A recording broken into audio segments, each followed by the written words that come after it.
The rain hammered against the windows of our small apartment in Seattle, mirroring the storm brewing inside me.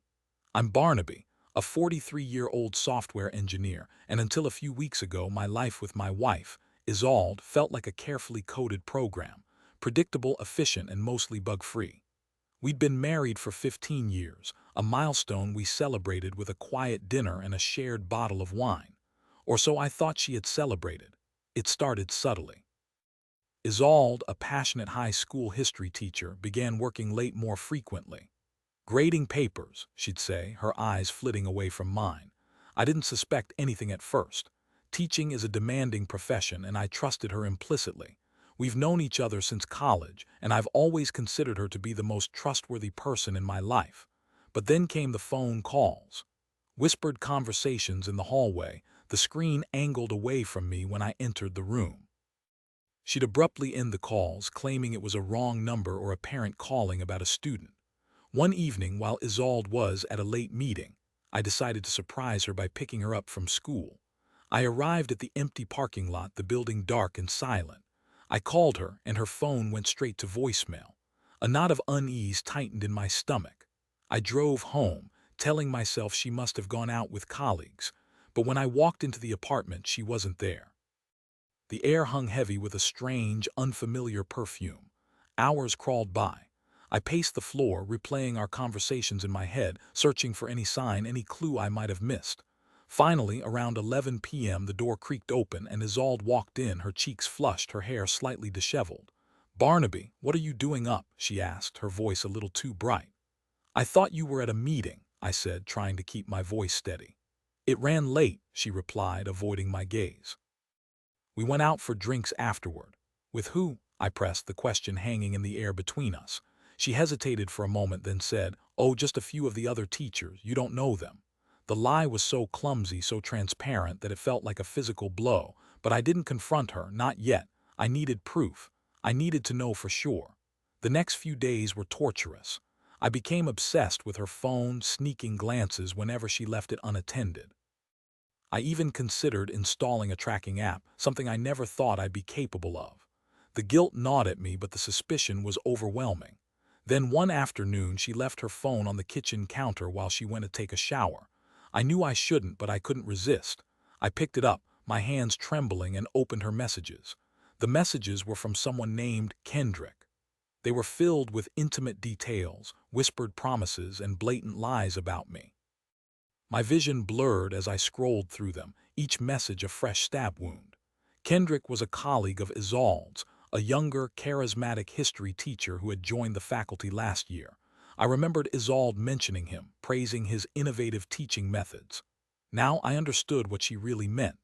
The world seemed to tilt on its axis, the solid ground beneath my feet dissolving into quicksand. My wife, the woman I trusted more than anyone, was having an affair. I stood there numb, the phone slipping from my grasp. The sound of the shower stopped, and Isolde's voice called out, "Barnaby, is everything okay?" I couldn't speak. I placed the phone back on the counter and walked out of the apartment, needing to escape, to breathe, to somehow make sense of the shattered pieces of my life. I wandered aimlessly through the city, the rain soaking me to the bone, the cold seeping into my soul. I found myself at a small, dimly lit bar, the kind of place I usually avoided. I ordered a whiskey, neat, and downed it in one gulp. It burned going down, but it didn't numb the pain. I spent the next few hours in the bar, lost in a haze of alcohol and disbelief. I replayed the messages in my head, each word a hammer blow to my heart. I thought about Isolde, about our life together, about the future we had planned. It was all a lie, a cruel, elaborate deception. As the night wore on, a sense of cold, burning anger began to replace the numbness. I wasn't going to let her get away with this. I wasn't going to be a victim. I was going to fight back. The next morning, I woke up with a pounding headache and a grim determination. I went home, bracing myself for the confrontation. Isolde was in the kitchen making breakfast, her face pale and drawn. She looked up when I walked in, her eyes filled with a mixture of guilt and fear. "Barnaby," she said softly. I know," I interrupted, my voice flat. "I read your messages." Her face crumpled and tears welled up in her eyes. "Please let me explain," she begged. "There's nothing to explain," I said. "It's over," she launched into a torrent of apologies, excuses, and justifications. She claimed it was a mistake, a moment of weakness, that she still loved me, but I didn't believe her. Her words were hollow, empty of meaning. The trust was gone, shattered beyond repair. I told her I wanted her out of the apartment by the end of the week. She pleaded with me, promising to end the affair, to do anything to save our marriage, but I was unmoved. The image of those messages was seared into my brain, a permanent reminder of her betrayal. As Isolde packed her things, I started making plans of my own. I contacted a lawyer and began the process of filing for divorce. I also started gathering evidence of the affair, documenting everything I could find. I knew it would be a messy, painful process, but I was determined to protect myself. I also decided to contact Kendrick's wife, Elara. I found her on social media and sent her a message, telling her everything. I knew it was a risky move, but I felt she deserved to know the truth. A few days later, I received a response from Elara. She was devastated but also grateful. She had suspected something was going on, but she didn't have any proof. She thanked me for telling her the truth and said she was going to confront Kendrick. I didn't hear from her again, but I imagined the fireworks that must have ensued. The day Isolde moved out was one of the hardest of my life. Watching her walk out the door, carrying her suitcases, felt like a final, brutal amputation. 15 years of memories, hopes, and dreams, gone in an instant. In the weeks that followed, I focused on rebuilding my life. I threw myself into my work, spending long hours at the office. I started exercising again, going for runs in the park, trying to clear my head. I reconnected with old friends, people I had neglected during my marriage.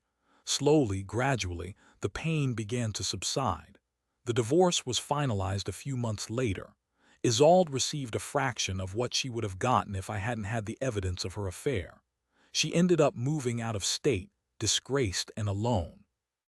I also learned that Kendrick had been fired from his job after Elara confronted him and exposed his affair to the school board. His reputation was ruined, and he was forced to leave town. It wasn't revenge, not exactly, but it was justice. A small measure of satisfaction in the face of overwhelming pain. One evening, about a year after the divorce, I was at a local coffee shop when I saw Elara. She approached me, a tentative smile on her face. "Barnaby, right?" she said. "Yes," I replied, surprised. "I just wanted to thank you again," she said, "for telling me the truth. It wasn't easy, but it was the right thing to do." We talked for a while, sharing our experiences, our pain, and our hopes for the future. We discovered we had a lot in common. We both loved hiking, reading, and exploring new restaurants. We started seeing each other casually at first, then more seriously.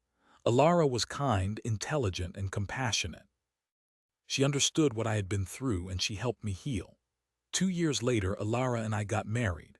It was a small, intimate ceremony, surrounded by our closest friends and family. As I stood at the altar, looking into her eyes, I knew I had found happiness again. I had survived the betrayal, the heartbreak, and the pain. I had emerged stronger, wiser, and more resilient.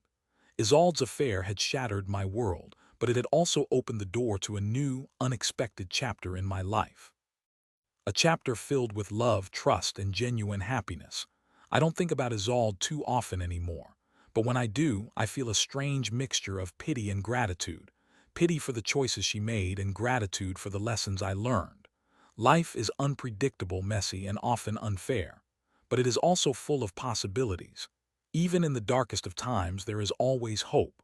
Hope for healing, hope for forgiveness, and hope for a new beginning. Even after the most profound betrayal, it is possible to find love again. It is possible to rebuild your life and create a future that is even brighter than the one you lost. It is possible to find happiness again. I know because I did. I really did.